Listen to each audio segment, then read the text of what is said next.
Oui, pour une interview de Herzl Varnaud, ou Un regard sur la côte en français, qui sont des interviews de surfeurs et surfeuses en Bretagne pour témoigner, questionner et répondre à des problématiques locales, mais également définir la culture surf bretonne et par ceux qui la composent. Donc on peut commencer peut-être l'interview. Est-ce que tu peux te présenter succinctement? Je m'appelle Laurent, je chef sous le nom de Plume d'Avion. Je fabrique des planches de surf officiellement depuis 9 ans et dans mon garage depuis plus d'une vingtaine d'années. Je fais essentiellement des longboards, des fiches et des planches alternatives, on va dire.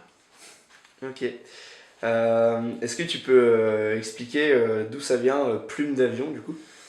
Plume d'Avion, ça vient de... Au début, je tamponnais plume sur les planches que je fabriquais.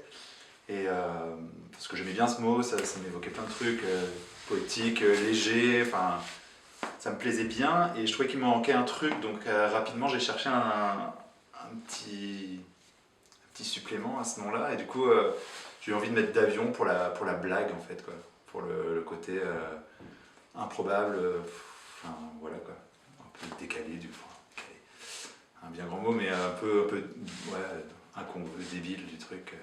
Voilà, ça me plaisait bien, cet humour. Et puis dans le surf, il n'y a pas beaucoup d'humour, alors je trouve ça cool. Ok. C'est très sérieux le surf, donc j'ai envie d'un truc un peu plus... un peu mieux que Laurent Guéguin sort. Ouais, ok. Et du coup, tu fais des planches alternatives? Oui. Qu'est-ce que c'est des planches alternatives? Bon, ouais, pour moi, c'est tout ce qui est pas déjà du thruster, des planches de compète, quoi. C'est tout... C'est hyper vaste, en fait, toutes les planches...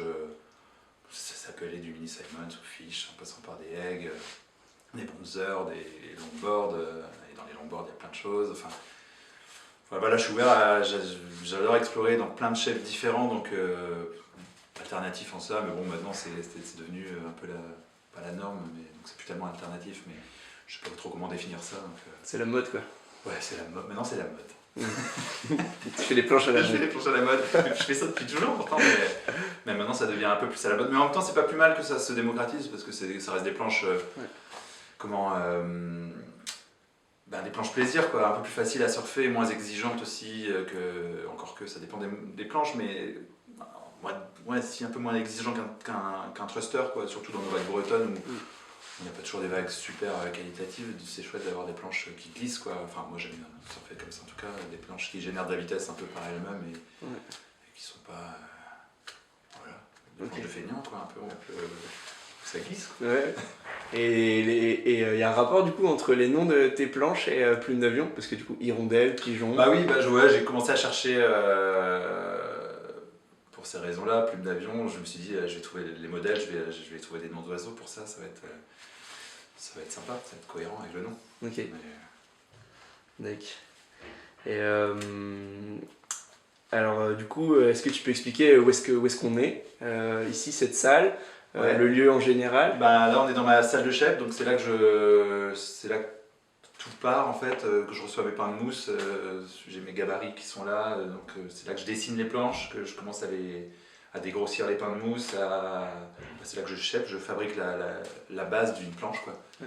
C'est dans cette pièce, et cette pièce elle est dans mon atelier, donc à côté il y a une salle de glace, une salle de ponçage, et cet atelier il est dans un gros espace, qui est un espace partagé en fait, où il y a un ébéniste à côté, une crêpière dans une cuisine plus loin, et il y a un showroom, enfin voilà, c'est une sorte de gros hangar qu'on a réhabilité en plusieurs ateliers, quoi.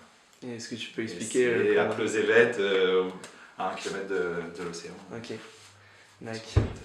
Et le showroom, il y a quoi à l'intérieur pour ceux qui sont derrière la caméra Ah ouais, le showroom, on y mène mes planches, les planches de clients, les planches de test ou mes planches, quoi. Chacun y met un peu ce qu'il fait, donc Lars, l'ébéniste, il met des meubles ou quand il a des trucs d'avance, ça nous permet d'exposer un peu notre travail, quoi. Okay. La crêpière dans son caramel, voilà. Et on a aussi construit une petite rampe dedans pour les journées pluvieuses. Donc, parce que Lars, le collègue, il est à fond dans le skate, moi un peu moins, parce que j'ai un peu arrêté ça depuis un moment. Mais les gens, je roule un petit peu quand même. Tranquillement. Donc voilà, on a de quoi jouer. Ok. C'est une salle de jeu en fait. D'accord. Et alors, qu'est-ce qui passe dans ce lieu? Qu'est-ce qui passe déjà les clients de chacun quoi. Donc, pour l'instant c'est plutôt les gens viennent plutôt sur rendez-vous quoi. C'est pas encore un lieu qui est ouvert, même si on aimerait bien à terme peut-être ouvrir quelque chose pour accueillir les gens un peu plus de manière plus quotidienne quoi. Mais pour l'instant le lieu n'est pas ouvert au public à proprement dit. Sauf le mardi où il y a on fait les paniers bio. Donc le mardi les gens viennent récupérer leur panier ici, donc panier de légumes avec des crêpes, fromage, un truc quoi. Donc il y a un petit passage quand même, mais ça reste une fois par semaine. D'accord. Et du coup, c'est un espace partagé. Ouais. Qu'est-ce que ça t'apporte, cet espace partagé, le fait de voir du monde? Comment tu le vis? Comment tu le...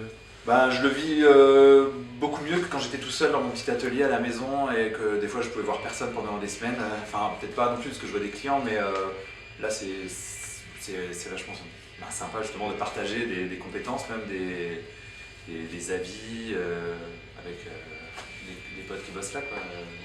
De faire même des choses en commun. L'autre jour on a fait un pain avec Lars, les bénistes, quoi. On a fait un pain derrière, on voit, où il a rajouté des lattes supplémentaires. On a découpé, puis on a rajouté des veinages bois dedans. Donc voilà, quoi, ça nous permet de suivre des coups de main sur des trucs, quoi. Essayer de s'échanger, on fait du troc des fois. Je le fais bosser, il me fait bosser. Et comment tu fais un partenariat crêpes planche de surf du coup? Là je le fais pas parce que c'est ma copine qui fait les crêpes. Ok. Donc, et du coup, ce lieu il s'appelle La Chapelle, c'est ça? Ouais, nous on l'appelle La Chapelle parce qu'on trouve que d'extérieur ça fait un peu penser des chapelles américaines un peu modernes là, avec ces petites fenêtres. Donc depuis le début on l'a appelé La Chapelle et c'est resté, tout le monde l'appelle La Chapelle maintenant. D'accord. Et avant c'était... Avant c'était une salle des fêtes et encore avant ils vendaient du vin là-dedans. Ah ouais. Ok.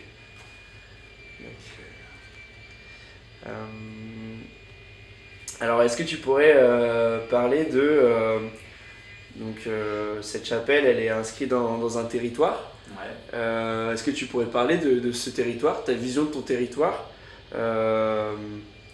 ton attachement peut-être à ton territoire? On est où? Plosévet, c'est où? Plosévet, c'est dans le nord Pays Bigoudin, à la frontière avec le Cap Sizun, quoi. Donc on est à mi-chemin, on va dire, entre Gouendrez et Pénors. Donc il y a tout un territoire assez caillouteux aux alentours, quoi.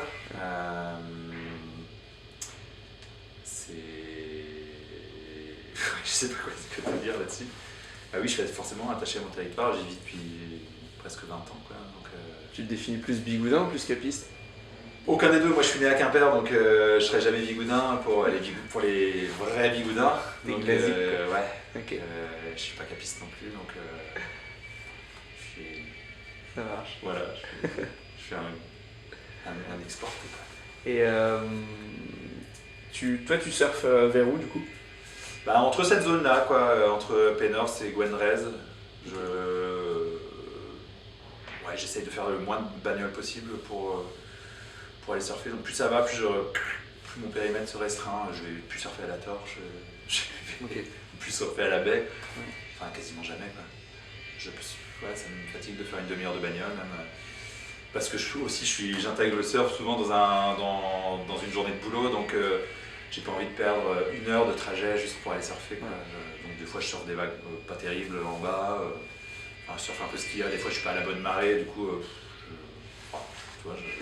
j'adapte, je suis pas optimisé, tu vois, tout le temps, je surfe un peu quand je peux, quoi. Mais j'essaie d'être le plus souvent possible évidemment. Ok. Et quand tu surfes, du coup, à quoi tu prêtes attention? On a tous des manières différentes d'interpréter le surf. C'est quoi ton interprétation? J'ai pas d'interprétation, mais ce à quoi je fais attention, c'est j'adore regarder la côte en fait, vue du pic, quoi. Okay. Surtout sur des spots où t'es un peu plus loin.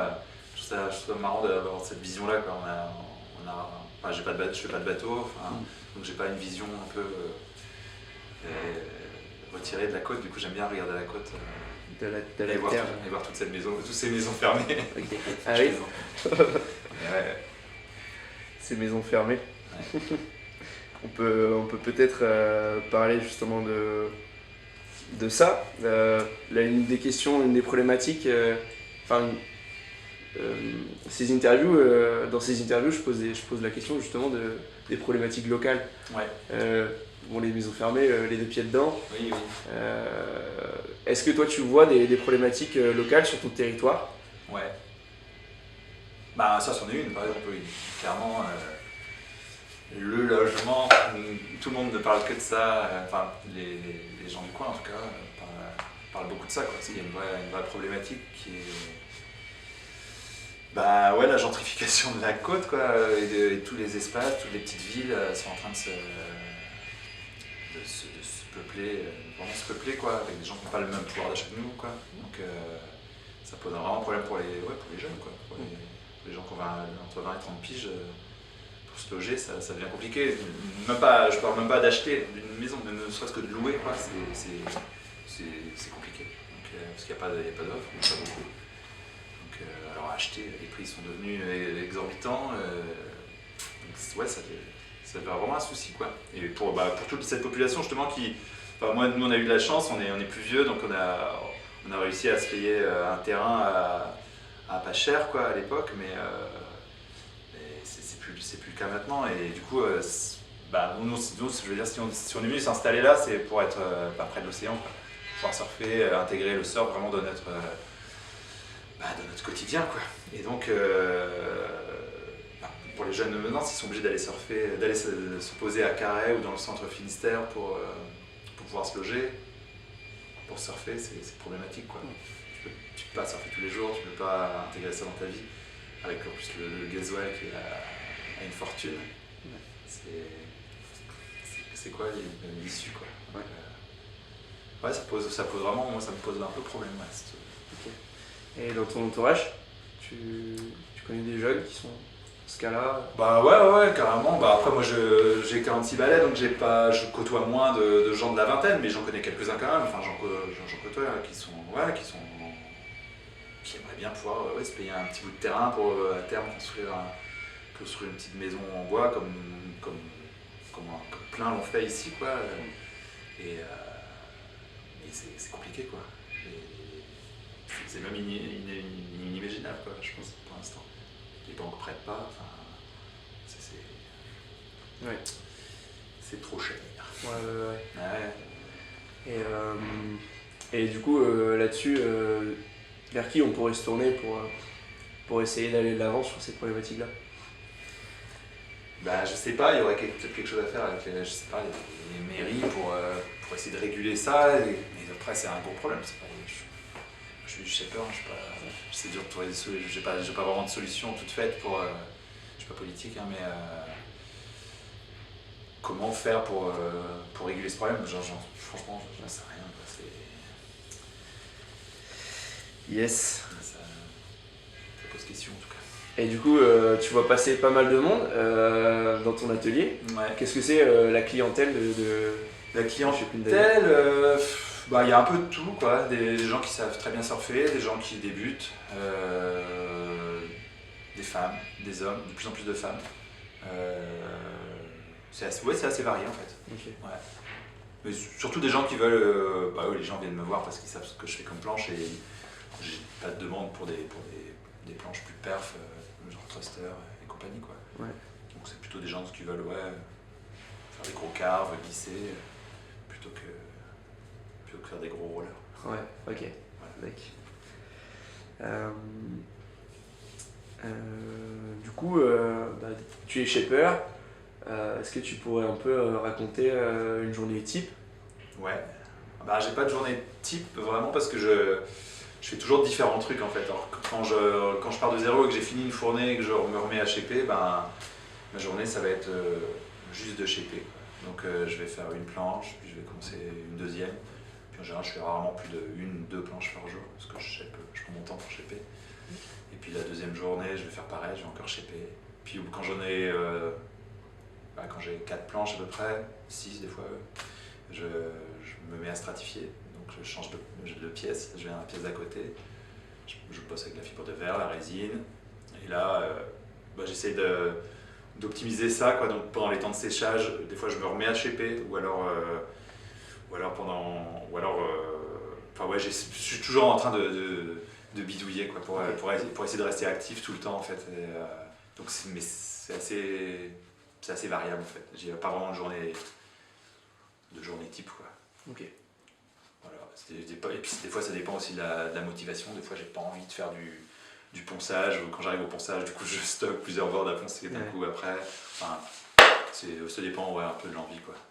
L'avantage de bosser tout seul, de ne pas avoir d'employé, de pas avoir de patron aussi, c'est ça, quoi. C'est que je peux, des fois, aller, je suis pas dedans, du coup je peux aller surfer aussi. Ça m'arrive d'aller, je trace, je prends ma journée et puis je vais glisser, quoi. Donc, Et justement, d'où ça vient cette idée d'être auto-entrepreneur et notamment shaper?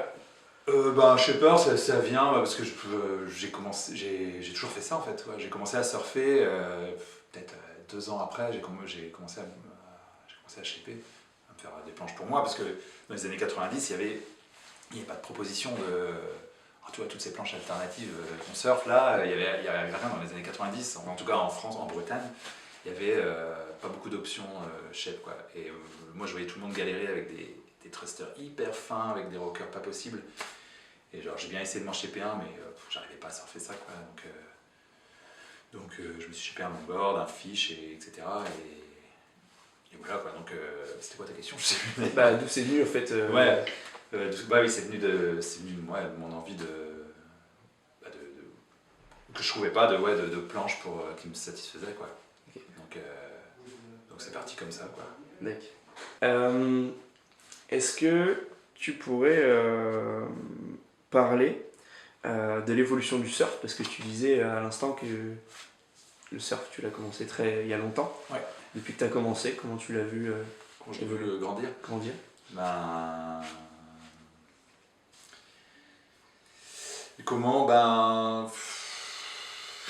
de plus en plus de monde, quoi, ça c'est sûr. Les années de pandémie ont encore enfoncé le clou. Et c'est dur à dire, quoi. Ouais, tout s'est un peu peuplé. Je trouve que c'est devenu un peu plus consumériste qu'avant, quoi. On voit des gens un peu moins passionnés, on va dire, et qui n'ont pas forcément dédié leur vie à ça, et qui viennent juste parce que c'est cool, quoi. Parce que, ou pour la pause, ou pas pour les bonnes raisons. Enfin, après, je juge en disant ça, mais c'est mon avis, hein. Je trouve que des fois c'est un peu ça manque un peu de connexion avec l'océan de connaissances, de s'intéresser un petit peu à ce qui les entoure, quoi. Juste regarder une webcam et foncer, et puis pas s'intéresser au fond des choses, quoi. Marrer, enfin tout un tas de trucs, quoi. Mais bon, ça, comme ça. Et pour les planches, par contre, ça je trouve que c'est chouette, ça c'est un peu ouvert en termes de, comme je disais tout à l'heure, les propositions dans les années 90 en Bretagne, c'était pas fou, quoi, en termes de différence de design et tout ça, des planches. Et là, je trouve que ça c'est vachement ouvert, il y a plein de choses possibles, plein de planches différentes à surfer, donc même dans des vagues moyennes et tout, on peut se faire plaisir en surfant plein de différents trucs, et ça me réjouit, quoi. Et il y a encore plein de trucs à explorer, donc c'est cool. C'est le truc qui me motive. Mais ouais, le monde à l'eau, ça saoule tout le monde, évidemment. J'en fais partie. Ouais. Donc, Et comment on cohabite, du coup? En apprenant les règles basiques, déjà, quand on va... Enfin, ça part des écoles de surf, apprendre aux élèves les bonnes bases, comment on se comporte à l'eau. Pas dire à ses élèves, t'as un lycra, tu peux prendre toutes les vagues que tu veux, parce que ça s'entend. Et non, il y a quelques règles à respecter, donc il faut les savoir, et puis discuter, essayer de communiquer le plus possible, quoi, même si des fois c'est pas évident. On a tous nos humeurs, nos vies, et voilà. Donc, on est tous là pour se marrer, donc Ouais, c'est chouette au moins d'avoir le sourire, d'essayer de dire bonjour le plus possible de prendre le truc du bon côté. Il faut partager le truc, quoi, c'est tout. Ouais. Ouais, c'est ça. Fait que, en fait, ceux qui prennent beaucoup de vagues et qui se servent, bah, faut qu'ils se disent que il y en a d'autres qui sont là, ils sont pas là pour regarder cette personne surfer, quoi. Ils sont là pour aussi prendre des vagues et tout le monde doit se marrer, quoi. Donc, faut partager, je pense. Partager le gâteau. Même si on a quand même du mal. Ok. Pour en revenir à ton métier, au niveau du shape, il y a un truc qui peut être assez impactant, c'est la santé. Ouais. Est-ce que tu peux parler de ça, si tu le... Bah ouais, les matériaux sont issus de pétrole, donc pas sains pour l'instant, quoi. Donc il y a quelques efforts qui sont faits ici et là, mais ça reste quand même un métier oui, toxique, quoi. Enfin, où on utilise des produits toxiques, que ce soit les pains de mousse, fibres de verre, résine. C'est pas le métier le plus propre, quoi, on va dire, malheureusement. Mais après, je pense que là où on peut faire des efforts, moins les shapers comme nous qui faisons des planches, je veux dire, pas des planches de compète, quoi, où on est à la recherche du poids. Je sais que j'essaie de faire des planches un peu avec de la matière dessus, donc des planches qui vont durer, qui vont pas être défoncées en un an, quoi. Donc c'est là-dessus qu'il y a à jouer, je pense, quand on utilise des matériaux classiques comme j'utilise, c'est de faire des planches qui durent dans le temps, quoi. Et pas faire des planches jetables qui servent pendant 10 mois, 1 an et qu'on met à la poubelle parce qu'elles n'ont plus de vie, quoi. Okay. Mais ouais, c'est un vrai problème. Ouais. Et toi, sur ton corps, tu le sens, ton taf? Oui, bah, quand je fais de la résine pendant un jour ou deux, 8 heures par jour, je sens, ouais, que je suis un peu sonné. Même si je bosse avec un masque et des ventiles. Hein, ouais. J'ai une grande salle de glace en plus, mais ça se ressent, ouais. Après, quand je sèche pas trop, ça va. Et puis pour l'instant, ça va, je fais pas ça depuis 30 ans non-stop de manière professionnelle, donc ouais. On verra dans 10 ans déjà. Ok. Est-ce que tu pourrais définir le surf breton? Qu'est-ce que c'est le surf breton pour toi? Le surf breton, bah, c'est quelque chose d'assez neuf déjà par rapport au Pays Basque. Donc il y a un peu moins de culture purement surf, quoi.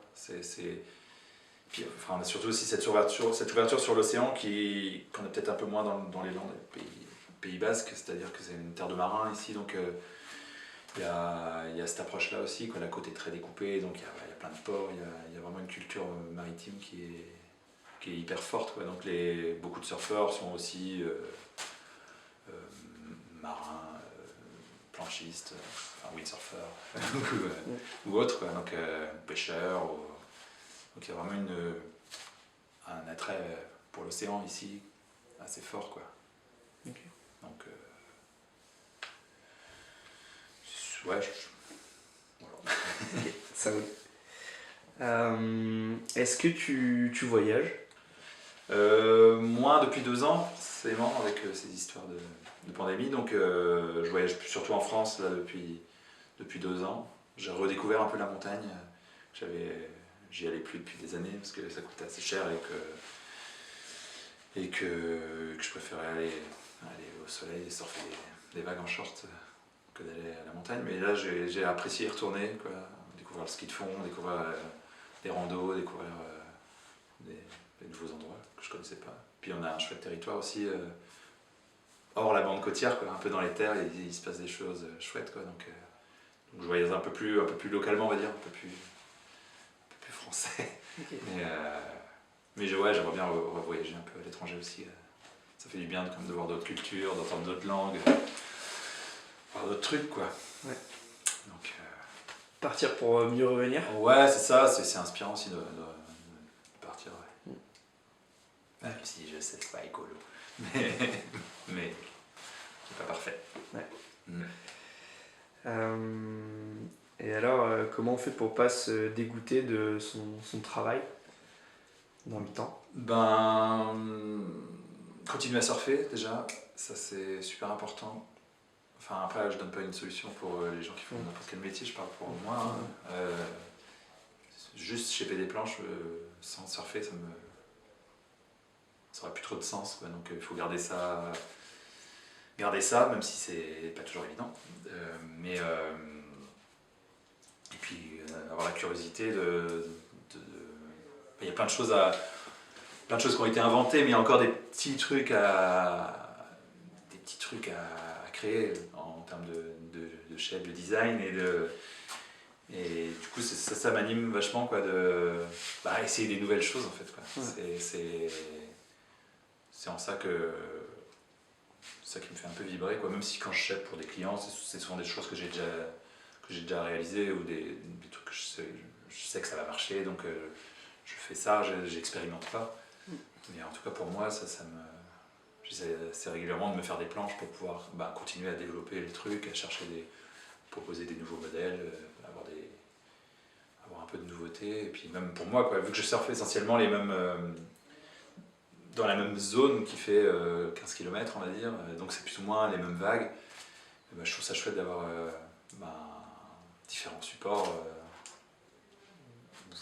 J'ai pas une diversité de vagues énorme, donc j'axe le truc sur les supports un peu différents pour avoir des sensations différentes sur différents shapes, quoi.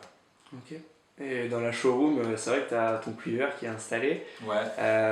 Est-ce que tu pourrais donner les 3 planches tes 3 shapes préférées qui sont là-bas? Celle que j'adore, c'est mon Big Fish, en fait. J'ai une 8 pieds que je surfe depuis pas mal d'années, je sais plus, 50 et tout. Et c'est un peu ma planche préférée. Donc 8 pieds, twin fin, un grand fish, quoi, assez tendu. Donc elle prend plein de vitesse. C'est super drôle à surfer. Quand je veux pas faire du longboard avec des petites vagues, je pense ça, quoi. Ça va plus vite qu'un longboard, ça permet de faire des cutbacks, de se marrer, quoi. Et celle d'après, c'est quoi?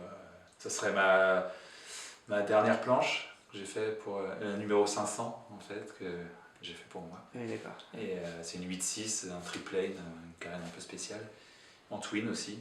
Donc pareil, moi je l'ai surfé que quelques fois, donc je ne peux pas trop en parler beaucoup, mais en tout cas ça a l'air plutôt drôle.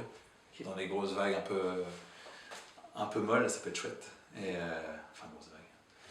Je surfe pas de grosses vagues, mais des vagues à ma taille, quoi.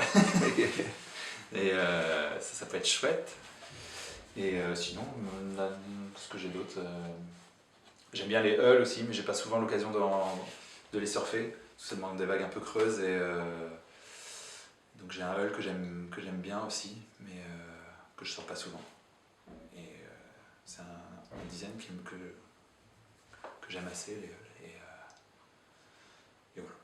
Ok.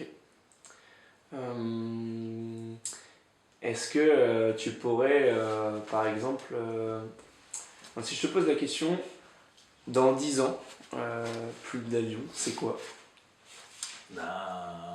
C'est quoi dans 10 ans? Je sais pas, j'espère que ça sera un peu comme maintenant, quoi. On travaillait à mi-temps, tout ça. Non, j'en sais rien.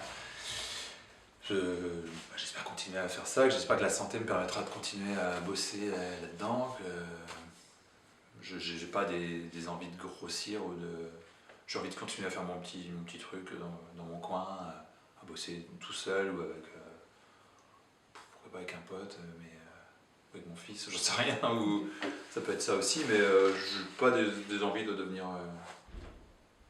de grossir plus que ça, quoi. J'ai envie de rester un petit shipper local, quoi, qui fait son truc, mais avec passion. Enfin, j'espère que j'aurai toujours la flamme du truc, quoi. Okay. Et on verra bien. Mais après, je sais qu'il y a d'autres boulots que j'aimerais peut-être faire, donc on verra aussi bien dans 10 ans, j'en aurais marre. Je ferais que des boards pour moi et puis j'aurais arrêté de faire des boards pour des clients, je sais pas. Ou alors j'aurais gagné à la loterie et je ferais que les boards pour les potes. Je sais rien. On verra. Ok.